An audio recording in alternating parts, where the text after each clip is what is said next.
Good evening and welcome to the BBC News at 6. The number of people out of work has fallen to its lowest level since 2008. Official figures show unemployment fell by 100,000 to around 1.75 million in the last 3 months to September. But average pay hasn't risen by as much as anticipated over the same period, as our economics correspondent Andy Verity reports. This great industry, the one that sells Bangladeshi cuisine and calls it curry, has a problem. There's plenty of demand for it, but not enough cooks. With unemployment so low, the pool of people who might want to train to do it has shrunk. And some restaurants are having to shut because they can't serve their customers. 8 to 10 restaurants closing every week because of staff shortage mainly. If we have enough staff, we can survive. And this is today 8 to 10. Tomorrow it will be 8 to 12. 6 months later it will be 50 restaurants closing every week.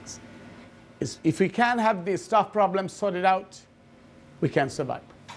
The economic theory says that if unemployment gets low enough, if labour markets are tight enough, then employers will have to pay more to get the staff to work in places like this. And private sector wages have risen by around about 3%.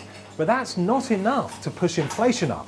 In fact, the price of goods like this has been falling.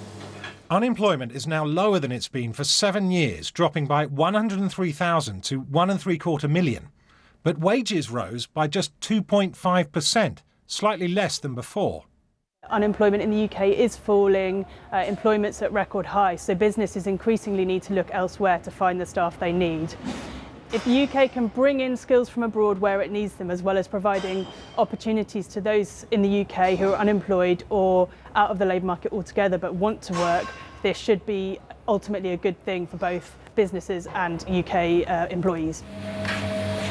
The number of UK citizens in work rose by 122,000 in the past year, but the number of non-UK nationals working here rose by nearly 3 times as much, almost all of them from the EU. That didn't do much, though, to bring in the skills needed by businesses like this one. Andy Verity, BBC News.